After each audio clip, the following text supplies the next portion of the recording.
വന്നില്ലായിരുന്നെങ്കിൽ നഷ്ടമായി പോയനെ. എന്ത് ചെയ്യണം എന്നറിയാത്ത ഒരു കറക്റ്റ് ടൈമിൽ ഈ ഒരു സെക്ഷൻ ഇവിടെ ഉണ്ടായത്. ഇന്നത്തെ ക്ലാസ് ഇങ്ങനെ ആയിക്കുന്ന ഒട്ടും ഞാൻ പ്രതീക്ഷിച്ചില്ല. എന്തോ വേറെന്തോന്ന് പറഞ്ഞ് ഇങ്ങനെ ഇരിക്കുവായിരുന്നു. നമുക്കും കൂടെ എന്തെങ്കിലുമൊക്കെ ചെയ്യാനുണ്ട് എന്നുള്ളൊരു തോന്നൽ ഉണ്ടാക്കാൻ ഈ സെക്ഷന് കഴിഞ്ഞിട്ടുണ്ട്. എടുത്തു പറയാനാണ് സത്യം പറഞ്ഞാൽ മൈക്കെടുത്തു.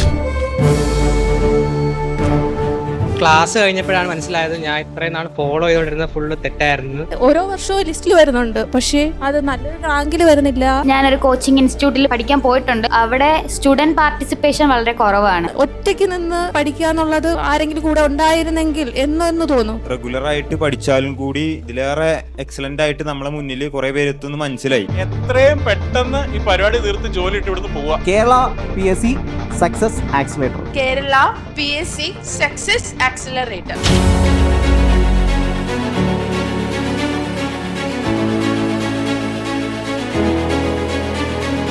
ഓരോ ടീമിനും ആക്ടിവിറ്റി ഉണ്ട്, സ്കോർ ഉണ്ട്, പ്രൊക്രാസ്റ്റിനേഷൻ, എതിർപ്പാണ്. Fish bulb truck. ഇതാണ് ചങ്കൂറ്റപ്പെട്ടി. ജെമിനി വന്നില്ലേ? പുച്ഛിച്ച് തള്ളിയ അമ്മാവന്മാരുടെ അടുത്തൊക്കെ ചെന്നിട്ട് ഒന്ന് നിവർന്ന് നിൽക്കണം. അതായത് വെറുതെ നമ്മൾ തള്ളുന്നതല്ല. ബോറടിപ്പിച്ചില്ല ക്ലാസ്സുകളൊന്നും. റിവിഷൻ എത്രത്തോളം ഇമ്പോർട്ടൻസ് ഉണ്ടെന്ന് മാം എടുത്ത ഒരു സെഷനിലൂടെ മനസ്സിലായി. ഈ ഒരു സമയത്ത് എങ്ങനെ എക്സാം ടാക്കിൾ ചെയ്യാം എന്നുള്ള മൊത്തത്തിലുള്ള ഒരു ഔട്ട്പുട്ട് ഉണ്ടാകും എന്നുള്ളൊരു സംശയം.